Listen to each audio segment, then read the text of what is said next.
The first thing the black ship steals is not your freedom. It steals the sound of your own soul. That is the real theft. Chains are obvious. Cages are obvious. Hunger is obvious. You can point to those things and call them cruelty. But when a place takes away the inner noise that tells you that you exist, when it hollows out the space where your thoughts used to echo, you begin to understand why so many people arrive on St. Soli's already dead in every way that matters. You hear the engines, of course. By the second day you stop hearing them as engines. They become an animal, a metal leviathan with a heart somewhere far aft, burning enough fuel to buy the world where I was born. That noise does not frighten me. Machines make sense. Machines have purpose. Machines have rhythm. What frightens me is the sound between those beats. Silence. Not the silence after music, not the silence before a storm. This silence has weight. It presses on the eardrums like deep ocean water. It slips into your nose and brings the smell of ozone and scorched copper. No, that is not quite right. It smells like absence, like a hole torn in creation. I sit with my back against a bulkhead that is always cold, always, and I try to remember what wind sounds like.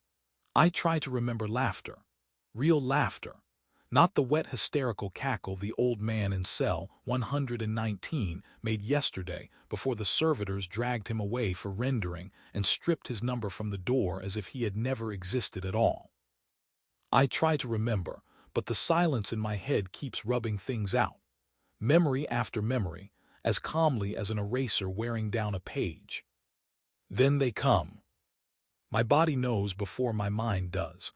The hair on my arms rises. My stomach hardens into a knot and climbs toward my throat. You would think I am afraid of pain. You would think I am afraid of shock batons and broken teeth and bruised ribs. If only you knew how sweet plain physical pain can be compared with this. A club is honest. You break a rule, you get hit. Cause and effect. Human business. What walks down the corridor is not human. They call them the Silent Sisters, a lovely name. The Empire adores lovely names for terrible things. The Angel Legions, the Sovereign's Hammer, the Holy Inquest. But those of us in cages use simpler words. We call them the Hollow Ones or the Gray Ones. I do not see her at first. The corridor bends away into rust, dim lumen strips and distance, but I know she is there. The lights grow dull not because the current fails, but because light itself seems unwilling to touch her. A sour metal taste floods my mouth. I pull my knees to my chest. My prison boots are 2 sizes too large and scrape on the floor. The scrape sounds thunderous. Then the air disappears. That is the null effect. Perhaps your data slates called it holy. Perhaps your priests told you it was a sacred aura that drives out demons. That is a lie. It is not holiness. It is the death of the soul. Imagine standing at the edge of a cliff. Now imagine the cliff taking 1 step toward you. She passes my cage. I do not lift my eyes. You do not look. If you look, you might see something your mind cannot accept and cannot survive. But I see her boots. Gold engraved, the soles darkened with something old and not yet washed away. When she is near, I stop existing. My memories vanish. My love vanishes. My fear vanishes. My hope vanishes. All that remains is a cold, nauseating emptiness pulling life through the pores of my skin. The boy in the cage beside mine, a thin farmhand taken from some grain world because he could make wheat grow too fast, starts to whimper.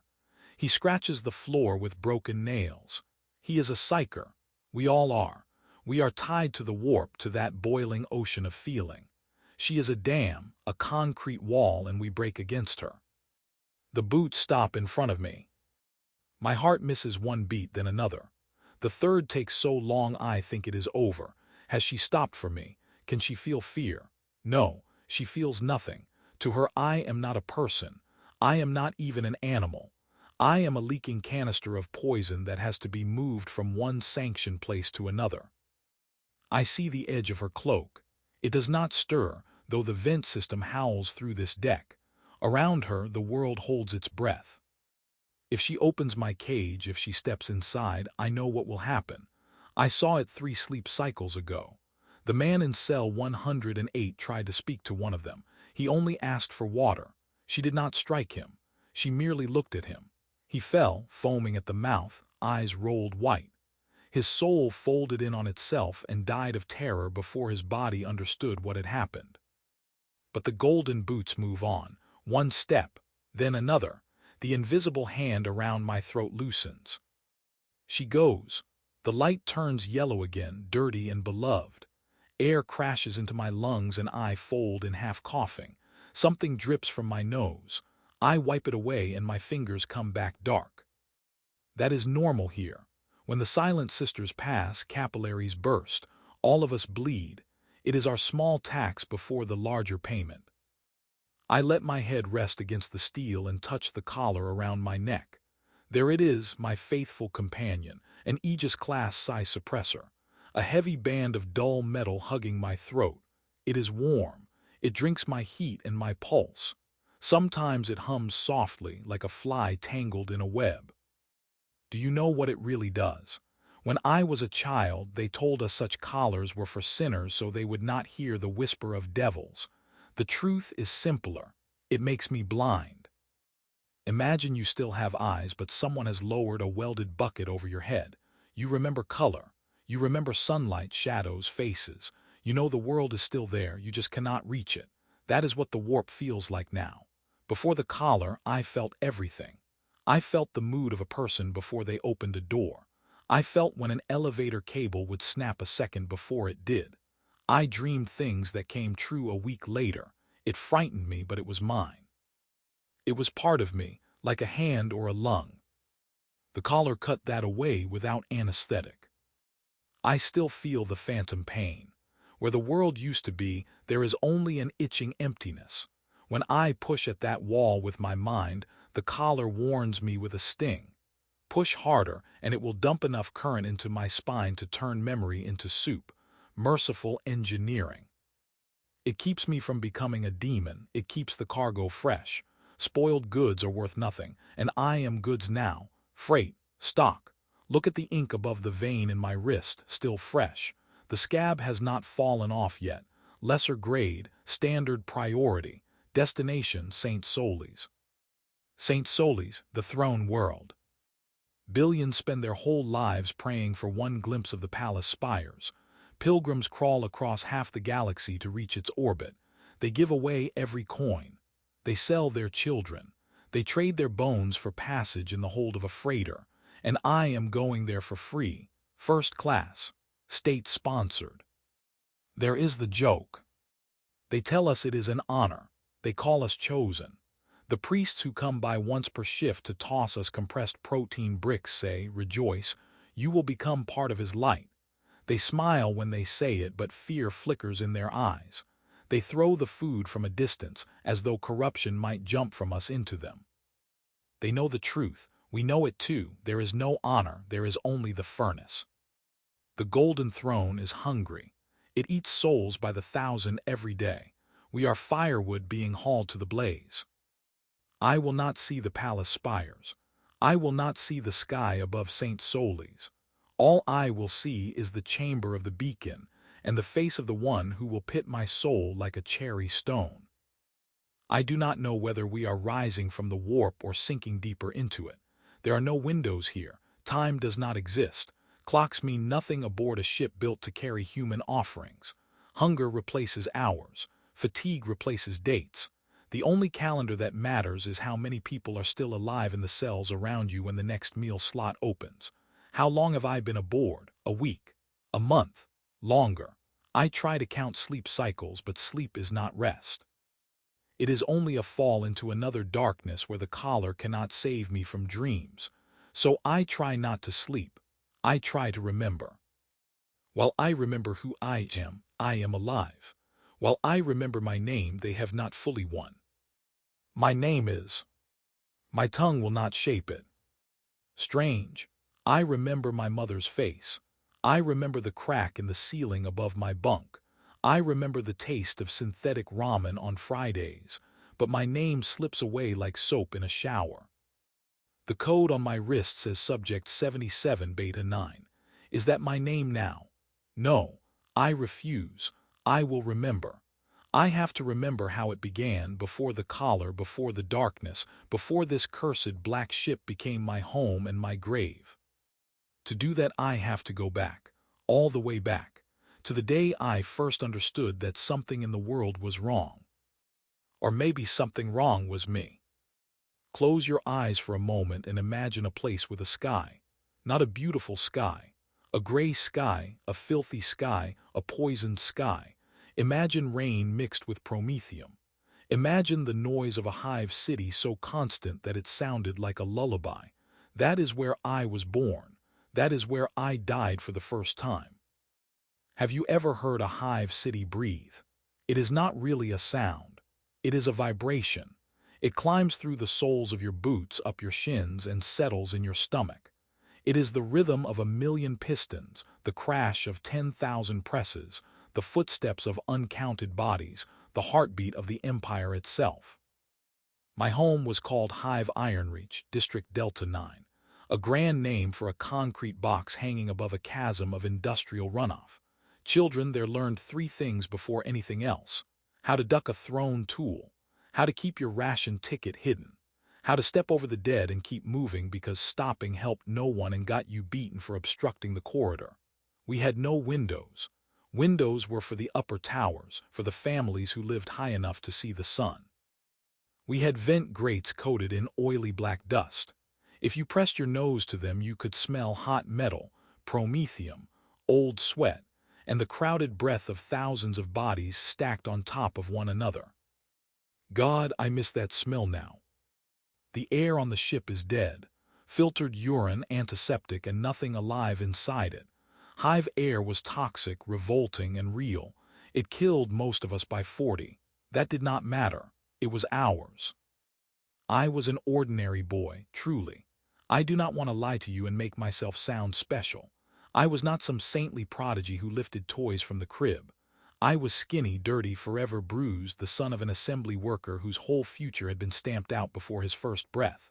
Nursery block, labor school, 12-hour shifts, corpse starch rations, a short life and a tired death, and I wanted that life.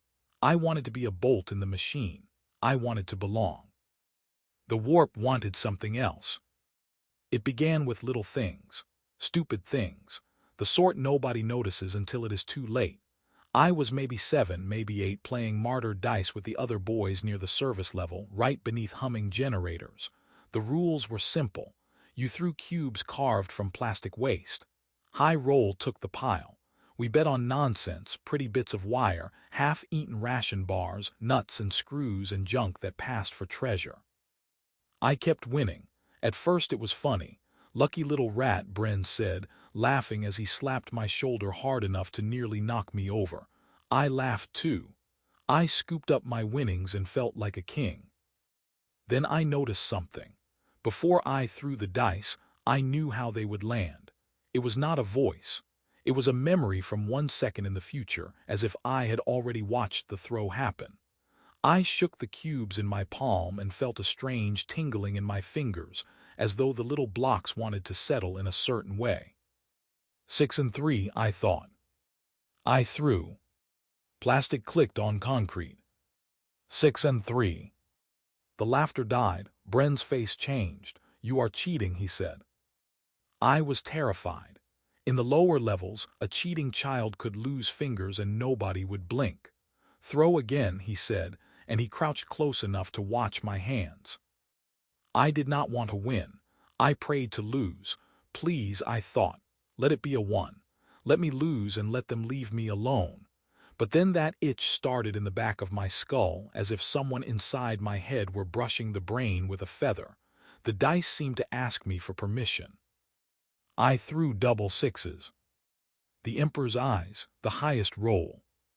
For a second even the generators seemed quieter. The boys stared at the cubes, then at me. They did not hit me. That would have been normal. A fight makes sense. Instead, they moved away. Bren took 1 step back. There was no anger in his face, only disgust and fear, as if a second jaw had suddenly grown out of mine. "Come on," he muttered to the others. "He is wrong, spoiled." They left me in the dust with my pile of worthless riches. I stared at my hands, scratched, dirty, ordinary hands. Why had they looked at me like that? I did not know the word psyker then. In our schools they did not explain such things. They talked about witches, traitors, monsters with too many teeth and too many eyes. But I was not a monster. I had only won a game. For a while I tried to pretend that was all it was: luck, nerves, coincidence. Children are good at lying to themselves when the truth is too large. But every time I lied, the warp answered by pushing a little harder from the other side of the wall. The itch under my skull grew stronger each year. It was like living with a badly tuned Vox receiver buried somewhere in the walls, a constant hiss just below hearing. Sometimes voices broke through. I would walk down the corridor of our housing block and hear a husband and wife fighting behind a door far away. "You spent every ration ticket," one voice shouted. "What do we feed the children now?" I would stop, embarrassed, because eavesdropping was shameful. Then I would remember that the apartment I thought I heard was 50 meters away and had been empty for half a year. The man who lived there died of fever. No one knew had moved in. I thought I was losing my mind. Then came the dreams. Perhaps your dreams are vague things, scraps of the day, fears, wishes. Mine were brighter than reality. I saw skies burning violet. I saw creatures made of light and teeth swimming through clouds like fish.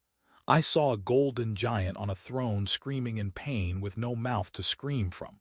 I woke with a wet sheet and blood running from my nose. My mother said it was growing pains, weak nerves, poor diet, bad air. She gave me an extra spoonful of nutrient paste and tried to explain everything with poor people's logic. Illness, exhaustion, vitamin deficiency. She did not know. She did not want to know. The worst moment came when I was 12. My father took me to the factory for the Day of Union. Families were allowed in the production halls. I stood on a high walkway looking down at the armored carrier line. It was magnificent. Sparks fell like waterfalls.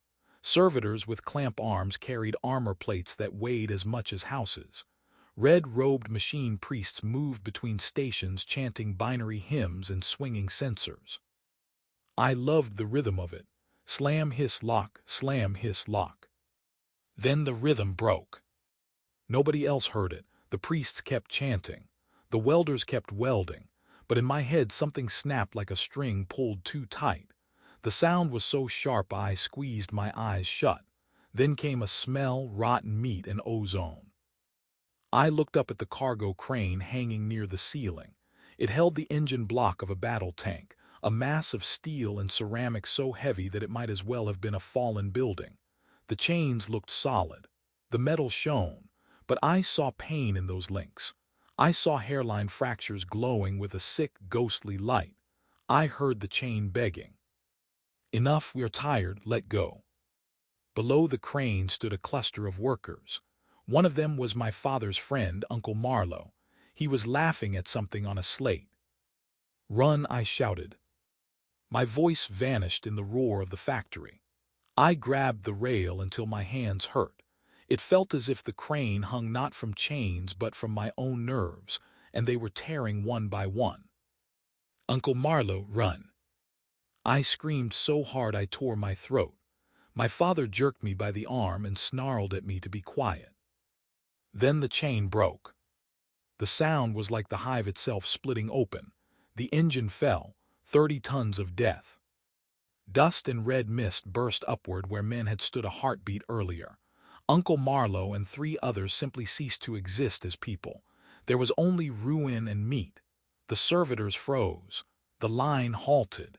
Sirens began to wail. I clung to the rail, shaking, tears running down my face. Not from grief, from relief. The second the chain snapped, the pressure in my head stopped. The itch vanished. I felt death take them, and some ugly part of me felt satisfied, as if the warp had accepted an offering. My father stared down at the blood and wreckage. His face had gone gray. Then he turned to me. He did not look at a frightened son who had witnessed an accident. He looked at the boy who had screamed before the chain broke. Not after. Before. In that noise, no one should have known. No one except a machine priest with the right instruments. "How did you know?" he whispered. "I saw it," I whispered back. "Saw what?" I hesitated, then told the truth. I heard the metal hurting. He let go of my hand as though it burned him. Around us people were running. Priests were shouting in machine cant. Alarms flashed, but my father and I stood inside a bubble of silence. And in his eyes I saw love die. In its place came that cold, sticky fear I had already seen in the boys on the service level, only this time it belonged to the man who had taught me how to tie my boots. "You should not have heard that," he said. His voice sounded like glass. People do not hear things like that. I told him I was scared. He snapped at me to be quiet and looked around to see whether anyone else had heard. "Never speak of this," he said. "Never. Pray the sovereign forgives you for being what you are." We walked home in silence. He never looked back. I trailed behind him, staring at the bent line of his shoulders under his dirty work jacket. I wanted to run after him and take his hand, but around him I could feel a dark, greasy aura of fear and revulsion. It pushed me away almost physically. That night I understood that childhood was over. I was no longer a son. I was a problem, a stain on the family record, a danger. And I knew it was only beginning because the static in my head returned. When I closed my eyes, I no longer saw harmless bursts of color. I saw eyes, thousands of eyes staring at me from the dark, hungry eyes waiting. That is how it begins, not with sacrificial circles and devil laughter. It begins when your own father is afraid to touch you.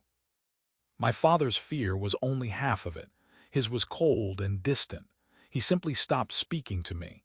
He looked through me the way people look through dirty glass. My mother was worse because my mother tried to love what I had been. She clung to normality like a drowning person clings to driftwood. She made me recite the creed for hours every day. She pinned more and more prayer strips on the wall above my bunk. "The sovereign protects," she whispered as she hammered another parchment in place. "Pray harder, Rowan. Pray clean thoughts and he will save you." I prayed until my knees ached. It did nothing. Prayers were paper umbrellas in an acid storm. By 16, I was old enough to be counted as a man in the lower Hive, old enough to choose factory, gang, or guard service. I could choose none of them because by then I could barely hold myself together. It happened on an ordinary gray Tuesday evening. My father came home angry because his crew had been fined for missing bolts. My mother set the table without speaking. Dinner was reconstructed starch with a smoked flavor that tasted like burned rubber. We ate in silence and I felt it coming. You know the feeling before you vomit when your mouth fills and your stomach rises. It was like that, except the nausea was in my soul. The background hiss in my head became a roar. I heard my father's thoughts as clearly as speech. "I hate that factory. My back is ruined. I should have left years ago. Why did I start a family?" I heard my mother's fear. "Not tonight, please, not tonight. The neighbors will hear. He is staring again." "Stop," I said. My father looked up. "Stop thinking so loud," I said, "please." His face reddened at once.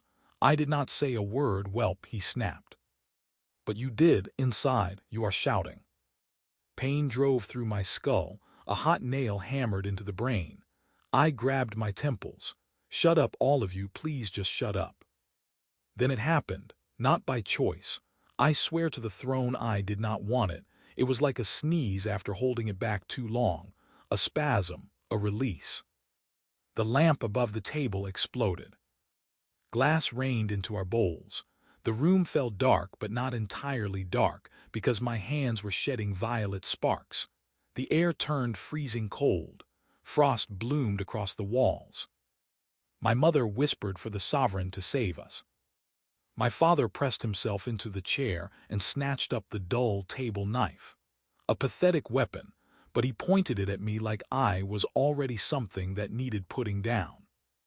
My mother clutched the copper eagle she wore around her neck. I took one step toward her. I wanted her arms around me.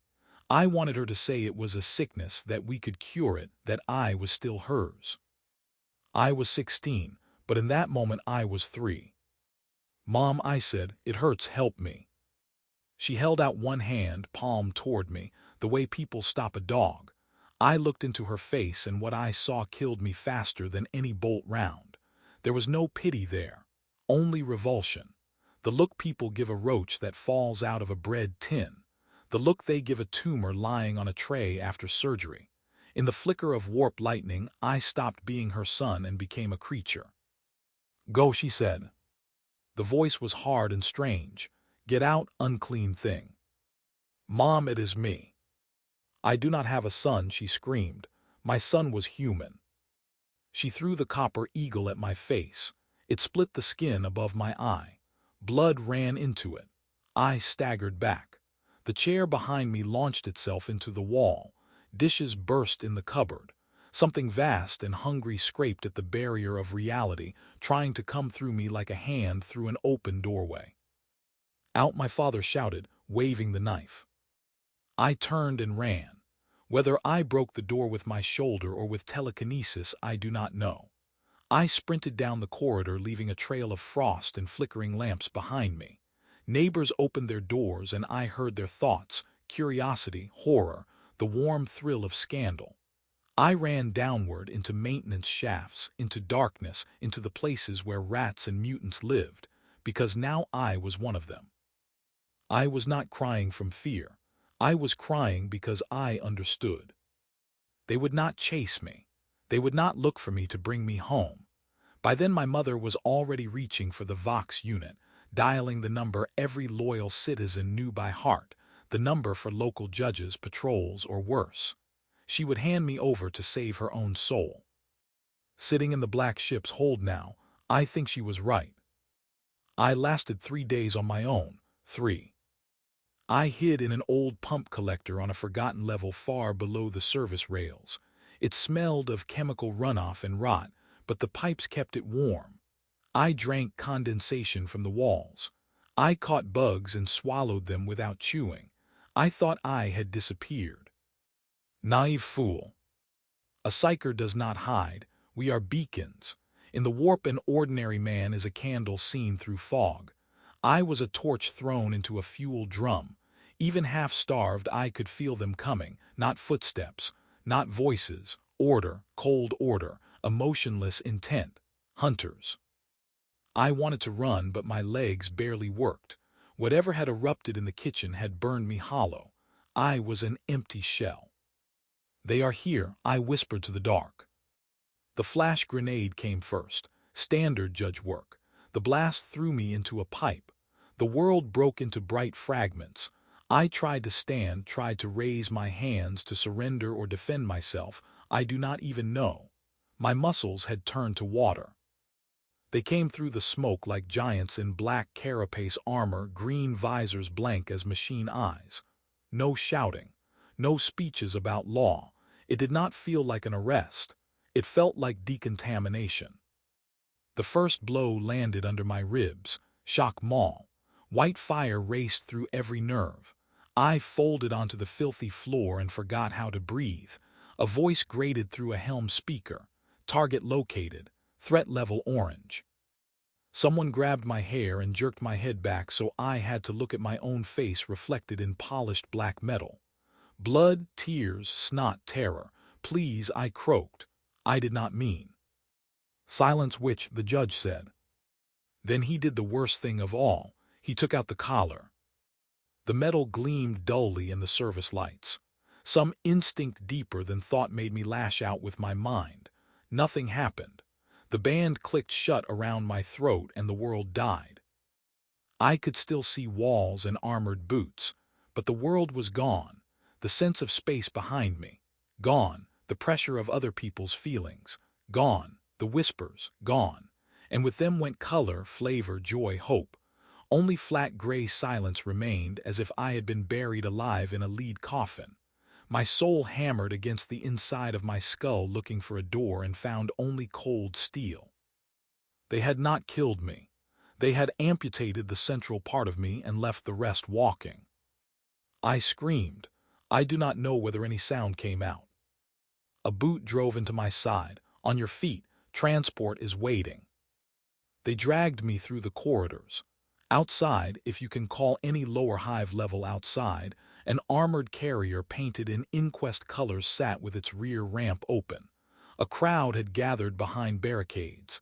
Neighbors, people I had grown up with, people who knew the shape of my face and the sound of my shoes. I searched for my parents and found them at once. My mother was crying into my father's shoulder. My father looked at me like stone. In his hand was a small pouch. Reward 30 Imperial credits. That was the price of a son. They sold me. They called the hunters and got paid for vigilance. I was thrown into the troop bay. Several others were already inside, each wearing the same collar, each with the same dead look in their eyes. The hatch slammed shut. In the dark, someone giggled softly. "Where are they taking us?" I asked.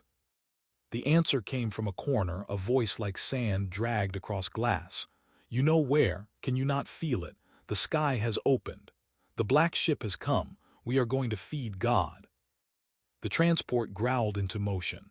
I pressed my cheek against cold armor and shut my eyes. I reached for my spark and found nothing but emptiness. That was the first moment I understood I was already dead. My heart still beat.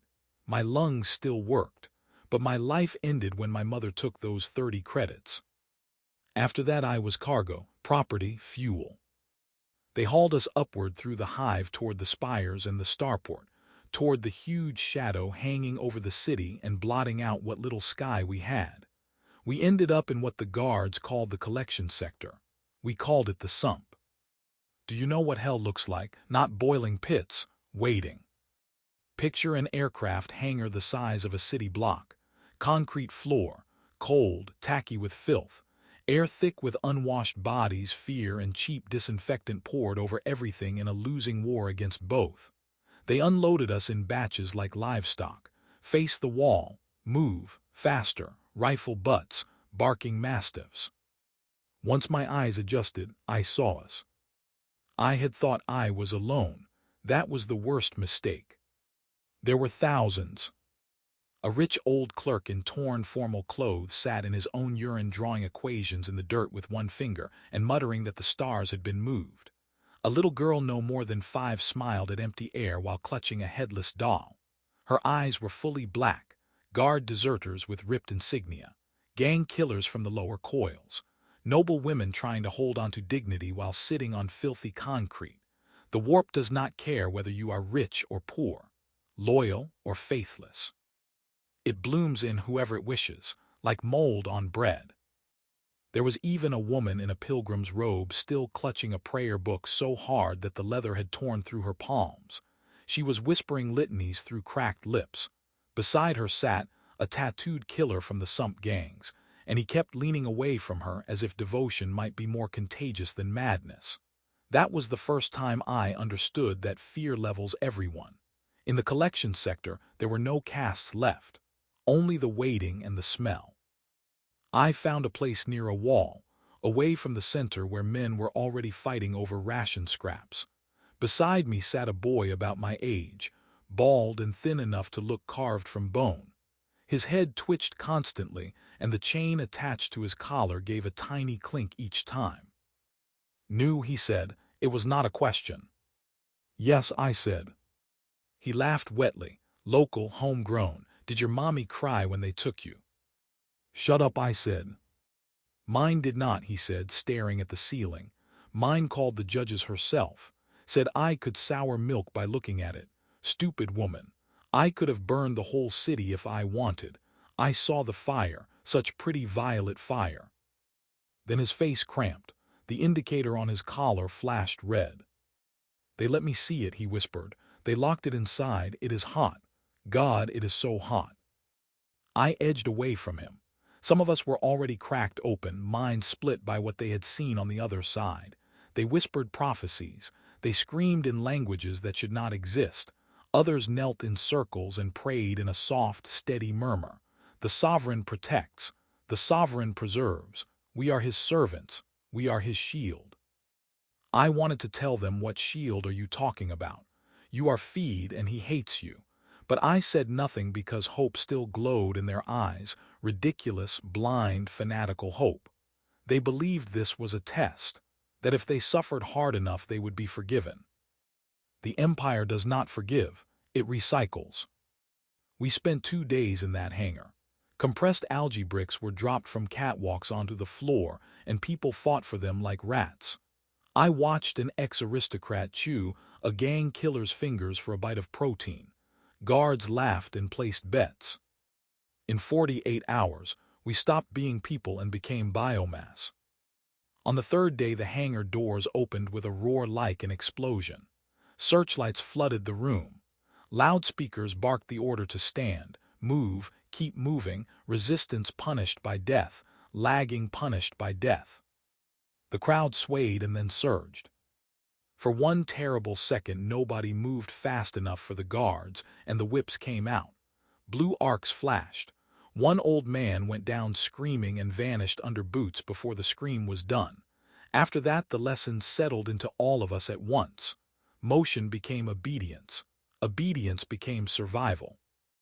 Thousands of bodies became one gray river flowing toward the light. Elbows, knees, sour breath, panic. If I had fallen, I would have been pulped into the concrete and walked over. The light waiting for us was not heaven. It was the glare of a landing field. Have you ever seen an angel descend from the sky? I have. It looked like a shuttle. The transport was huge, blackened by re-entry soot, ugly as sin, its engines boiling rain into clouds of steam. The ramp leading into its belly was wide enough to swallow a war machine. Guards in full assault armor stood on either side with shock whips. "Move, meet," one of them shouted and snapped the whip across a woman's back. Her clothes burst. Blood showed. When she dropped, the crowd went over her. I stepped on something soft and did not let myself think about what it was. Inside the shuttle there were no seats, only overhead rails and magnetic locks in the deck for our shackles. Chain after chain rattled shut. The hatch sealed with a bass thud that cut us off from the world. Then we launched. If you have ever flown on a passenger liner, forget everything you know. A freight shuttle takes off like a kick to the spine. The acceleration crushed us into the floor. People tumbled into one another. Someone vomited. Someone prayed. Someone laughed. Gravity pressed the air out of my chest until I thought my eyes would burst. At some point I managed to raise my head and glance through a small armored port. The Hive was falling away beneath us. Districts, towers, transit lines, all of it shrinking into a schematic of light. Then the clouds covered it. The gray sky turned purple, then black. For the first time in my life I saw stars. Cold stars, sharp stars, beautiful and indifferent. And then I saw the black ship. In books they paint imperial ships as cathedrals with guns. When you see one in person, it is no cathedral. It is a city-sized fortress made of Gothic metal and bad intentions. It blotted out the stars. Its hull wore scars from meteor strikes and perhaps the claws of worse things. Its gun towers rose like skyscrapers. But the size was not the worst part. The worst part was what I felt. Even through the collar, even through the shuttle hull, a wave rolled off that ship. Not radiation, aura, pain, centuries of it soaked into metal. This vessel had carried people like me for generations. Millions of souls had passed through its holds, and each had left some trace of terror, madness, and death behind. The ship stank of that history. It was cursed. And there were the sisters. We had not even docked yet, and I could already feel them, like an icy needle sliding into the base of my skull. There were many aboard, a whole garrison of blanks. My collar started humming harder, struggling against the resonance. The boy from the hangar wept beside me. "The sovereign is not gold," he whispered. "He is black. God is black." Then came the docking impact. Metal against metal, hydraulic hissing, lock sealing. The cargo hatch opened. Sterile air flooded in. It smelled scrubbed, filtered, processed, like air that had forgotten what planets were. Beneath it lingered machine oil, old blood, and a cold, metallic odor I could never name, the scent of duty carried too far and for too long. And silence. That same murderous silence that brings nosebleeds. We had entered the beast, entered the Leviathan, and I knew there would be no leaving this womb except through a furnace vent or a throne chamber. A voice spoke inside our heads, not through speakers but straight into thought. Epsilon Batch 9, disembark. Welcome aboard the sorrow of the sovereign. Your former life is concluded. Your service begins. I stepped into the black ship and said goodbye to my hive, to my mother, to what little remained of my old self. Hello, hell.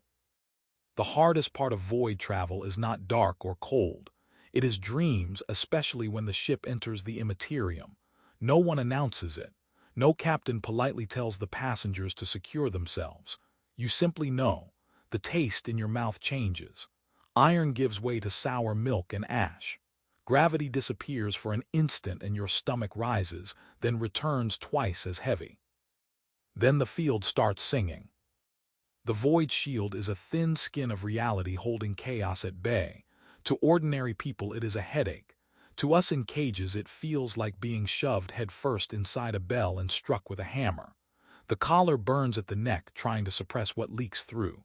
It is not enough. Beyond a few meters of hull, an ocean of souls boils. No physics, no time, only hunger. And they know we are there. The things outside smell us. For them the ship is a sealed ration tin full of warm meat soaked in psychic force.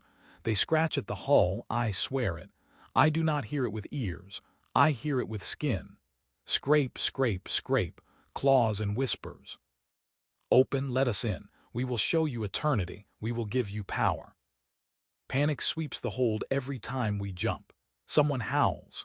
Someone slams his head against the bars trying to break his own skull before the whispers finish with it. In the opposite cage sat an old woman, quiet in the collection sector, quiet during loading. Once we entered the warp she began to sing a lullaby over and over. Sleep, my little one.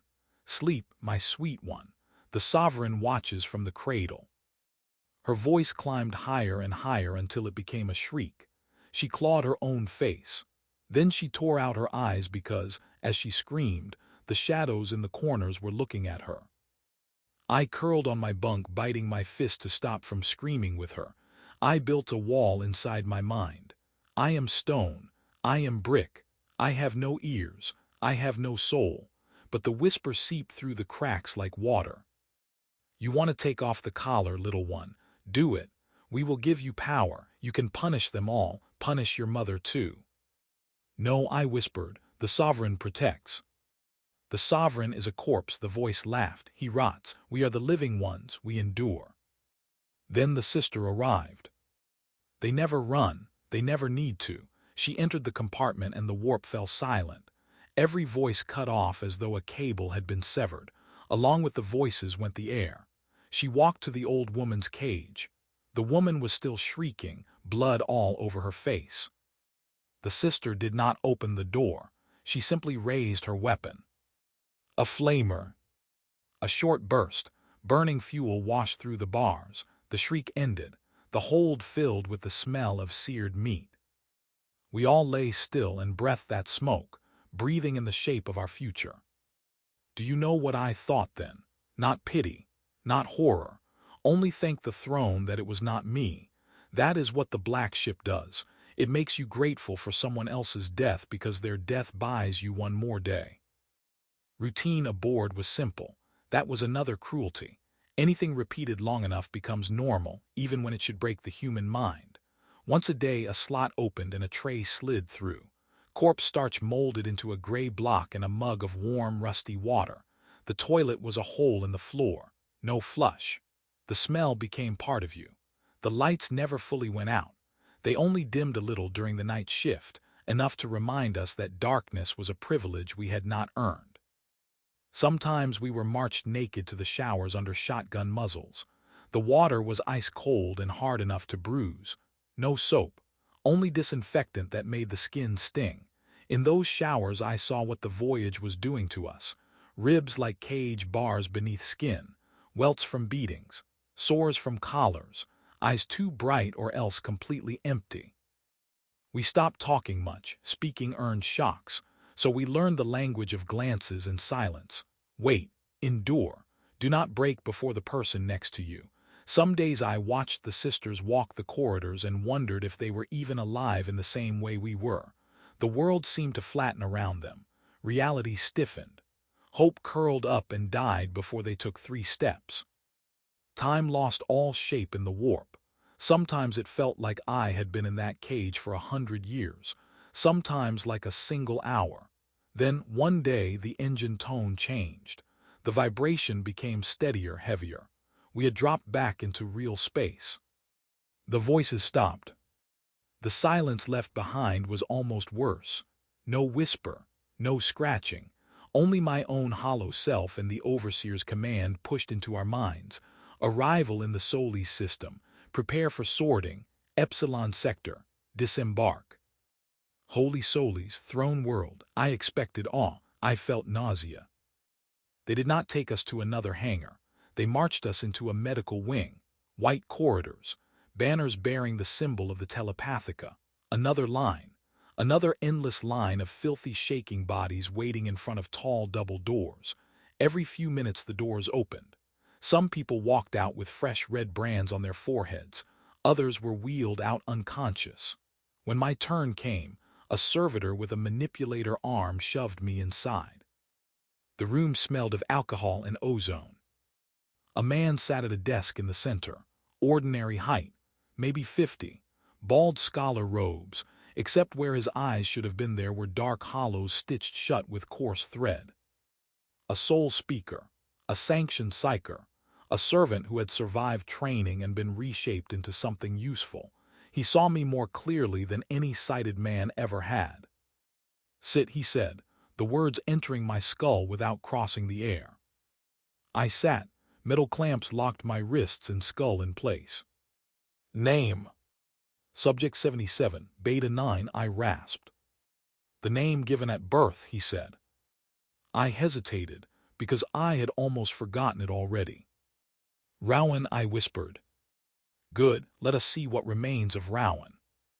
He lifted a hand heavy with crystal rings and touched his palm to my forehead.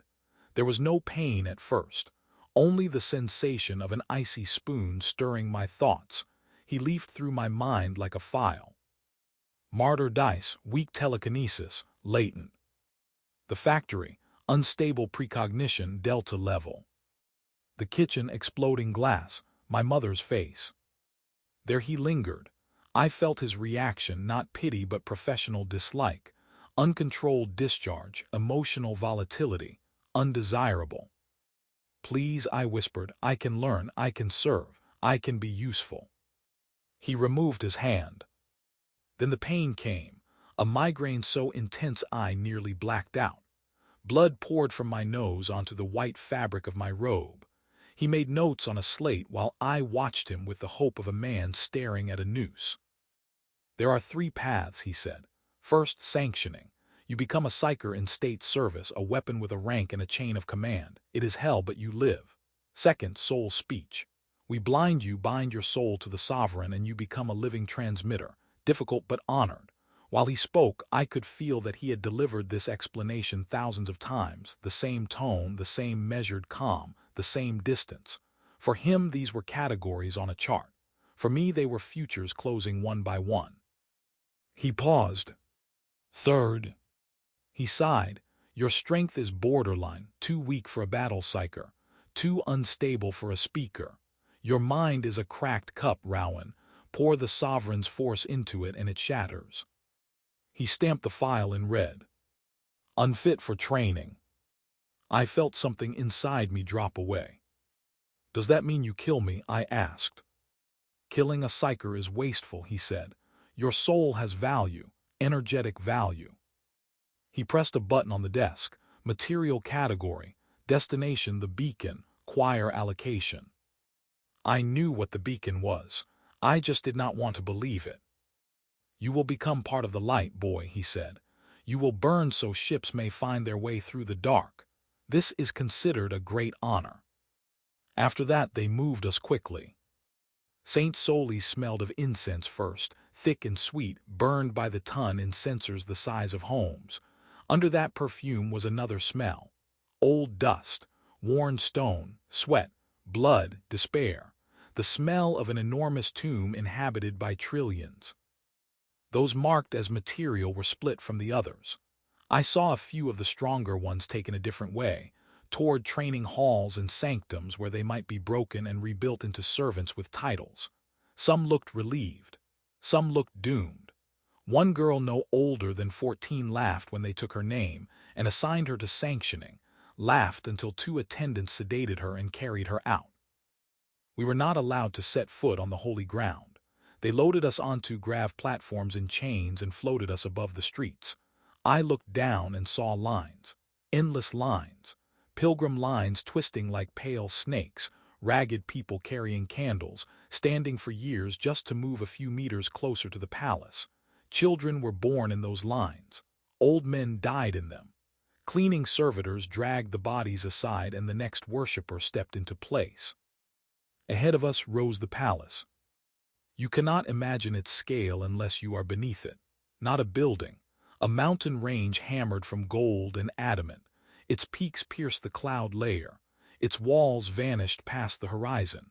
Titans stood upon those walls, war engines as high as towers, frozen in eternal watch. But even that was not the frightening part. The frightening part was what I felt. The closer we drifted, the more my head hurt. Not the warp itch, pressure. As if I had been brought too near an unshielded reactor. Heat without contact, presence without mercy. The sovereign was in there. He did not simply sit on a throne. He burned. He was a psychic sun. His light was so vast and so brutal that it hurt physically to be near it. My collar wailed. Metal grew hot against my throat until I smelled my own skin cooking, but it did not matter. The pressure of that presence crushed me against the deck of the grav platform. I could not breathe. This was not kindness, not love. Only absolute power, inhuman and unbearable, holding the galaxy by the throat so it would not fall apart. They took us not into the palace proper, but to a fortress joined to it, the bastion of the beacon. Antennas, psi-amplifiers, and lightning rods covered its shell. The very air around it seemed ionized. Hair stood up. Sparks crawled along our chains. Reality itself hummed there, a low sacred vibration that set teeth and bones ringing. Thousands of Psykers arrive every day from black ships across the Empire. The stream never ends. It cannot end. If it ends, the light fails. If the light fails, ships vanish in the warp and humanity is swallowed. We are coal. Coal must be delivered without interruption. The functionaries receiving us wore no masks, yet their faces had the blankness of masks. They were simply doing a job. Epsilon Beta 7 Group, the overseer announced, proceed to preparation. Preparation sounded clean.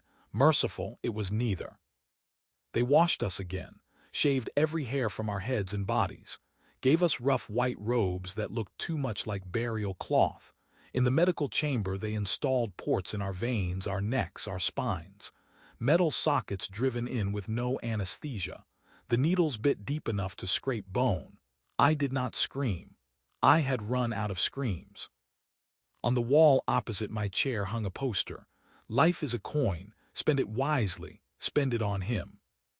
I stared at that line and thought of my mother. You wanted me to become someone important, I thought. Well, now I will be important. I will shine for all mankind. The only pity is that I will never see the light from outside. I will be inside it. They lined us up one by one and opened the doors to the main chamber.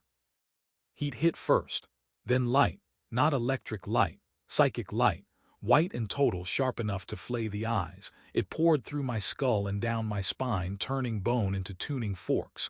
Every implanted port in my body answered it with a tiny pulse. We stepped inside a cathedral where there were no icons because the machinery itself was holy. Capsules instead of pews, sarcophagi instead of altars. This was the choir hall. There were 10,000 of them.